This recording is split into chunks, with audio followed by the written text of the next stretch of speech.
राधे राधे दोस्तों, मैं हूं दिव्या त्रिपाठी और आप देख रहे हैं जन मीडिया टीवी। आज प्रयागराज में जन मीडिया टीवी का ऐप लॉन्चिंग का प्रोग्राम है और आज हमारे साथ जुड़े हुए हैं उत्तरी के विधायक जिनका नाम है हर्षवर्धन वाजपेयी जी। सर, आपका बहुत बहुत स्वागत है हमारे कार्यक्रम में और हमारे चैनल दोनों पर।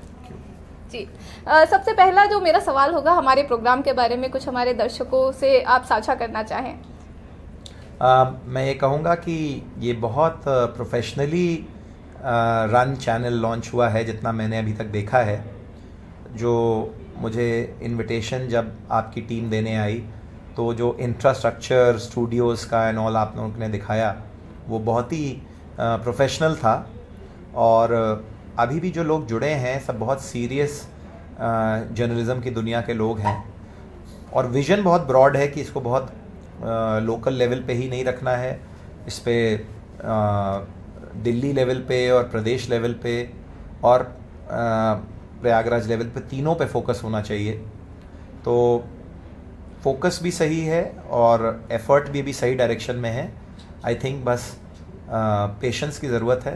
एंड जैसे कि हमने देखा कि हमारे एक फैमिली रन पानी का ब्रांड बिस्लरी ने बड़े बड़े पेप्सी को और कोका कोला को हराया हुआ है और इस समय टॉप ब्रांड है।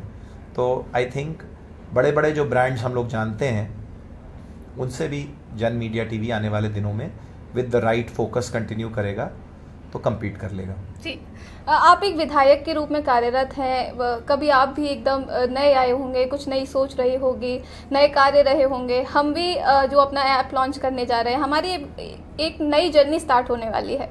तो आप अपनी जर्नी के बारे में कुछ बताना चाहें, कैसे विकास कार्य किए आपने? आप उत्तरी के अभी विधायक हैं, तो अभी क्या क्या अभी परेशानियां और लग रही हैं और क्या विकास हो चुका है वहाँ पे, कुछ हमारे दर्शकों को बताना चाहें।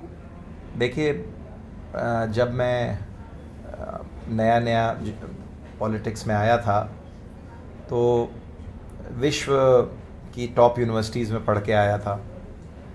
तो इंग्लैंड में पढ़ा, दिल्ली यूनिवर्सिटी में पढ़ा, सब टॉप लेवल की यूनिवर्सिटीज़ हैं। तो मेरे मन में था कि प्रयागराज को मैं एक अपने पहले इलेक्शन में एक स्लोगन देता था कि प्रयागराज को सिंगापुर बनाना है।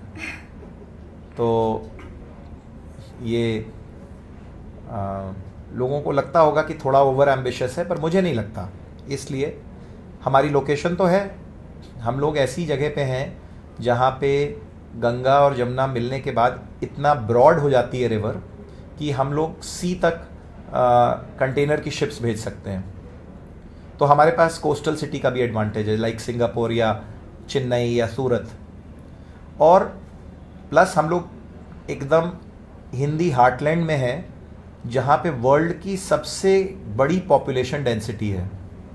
तो बिजनेस के लिए एक तरफ मैन्युफैक्चरिंग चाहिए होती है, दूसरी तरफ क्या चाहिए होता है? कंज्यूमर्स। तो सबसे बड़ा कंज्यूमर ग्रुप दुनिया का हमारे यहाँ इंडो गैंजेटिक प्लेन में है। और प्लस आप जब सोचिए, गुजरात की धरती इतनी ख़राब है कि वहाँ पे केवल मूंगफली उग पाती है और हमारे यहाँ तो सबसे रिच एल्यूवियल सॉइल है इंडो गैंजेटिक प्लेन की, जिसमें हर फसल हो सकती है। तो हर एडवांटेज है। हमारे पास IITs हैं, हमारे पास हमारा IIT है कानपुर में, IIM है लखनऊ में, लॉ यूनिवर्सिटीज़ हैं और हाई कोर्ट है। तो all that is needed is good infrastructure और ह्यूमन रिसोर्स तो है ही है। 5 प्रधानमंत्री दिए हम लोगों ने, air chief marshal AK brown, एक से एक बड़े इंडस्ट्रियलिस्ट, एक से बड़े साहित्यकार, सब दिए हैं हम लोगों ने। तो हम लोग Prayagraj is considered Kota of UP। सारे अधिकारी यहीं से बन के जाते हैं कंपटीशन में। ये तो मैंने विधायक के रूप में देख भी लिया, पूरा सचिवालय में हर ऑफिसर जो है यहीं से पढ़ के गया है। तो all that was needed is good infrastructure. Prayagraj में प्रॉब्लम्स थी। क्या था कि ये अंग्रेज़ों ने प्रयागराज को अपने रेलवे के एक हब के रूप में डेवलप किया, जैसे कि इटारसी या मुगल सराय। तो उसी तरह प्रयागराज था। तो देर कई डिफरेंट लाइंस यहाँ क्रॉस करती थी, इस वजह से यहाँ पे बहुत लेवल क्रॉसिंग्स थी।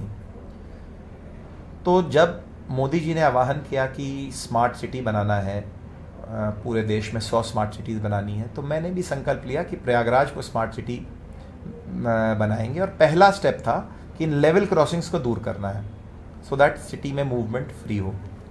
और मुझे खुशी है ये बता के कि 22 ROBs एंड फ्लाईओवर्स जो बने हैं पिछले 10 साल में भाजपा सरकार में उत्तर प्रदेश में, उसमें से 11 बन चुके हैं, एक अंडर कंस्ट्रक्शन है इन सिविल लाइन्स। तो 12 ROBs and flyovers and underpasses उत्तरी में बने हैं, 10 बाकी के पूरा जिला मिला के।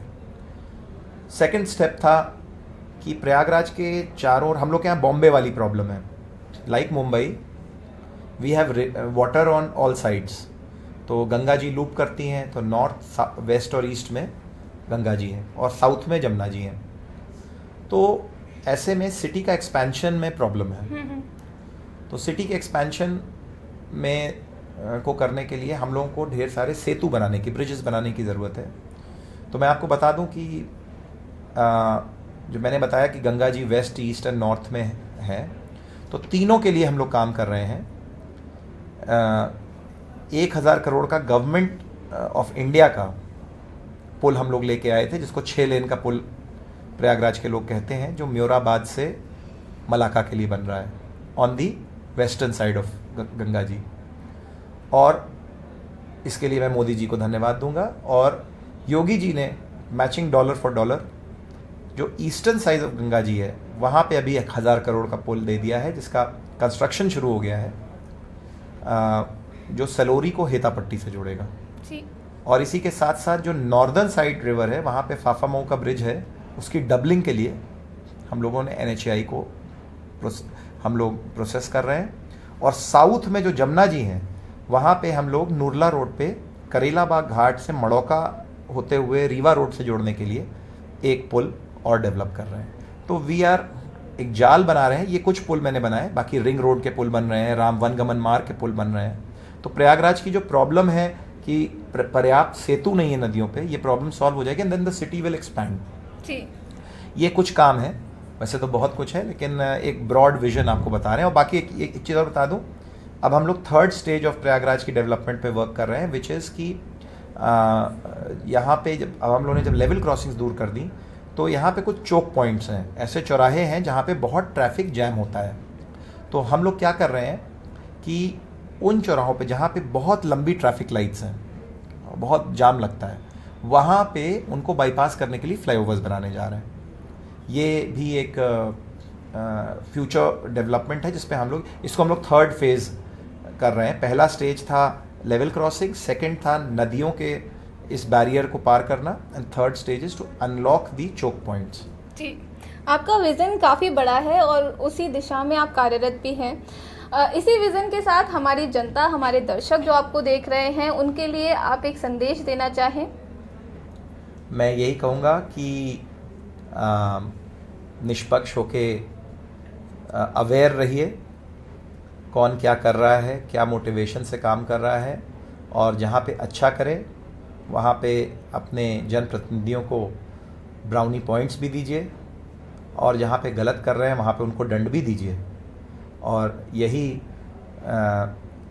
जैसे कि विंस्टन चर्चिल ने कहा था कि democracy might be the most inefficient form of government, but it is the only one that works in the long run. तो इसलिए ये आपके हाथ में, जब तक जनता निष्पक्ष होके अपने जनप्रतिनिधियों को दंड देगी या इनाम देगी, और मीडिया भी यही काम करेगी विदाउट फियर और फेवर, तो मुझे लगता है कि इंडिया का भविष्य बहुत उज्जवल है।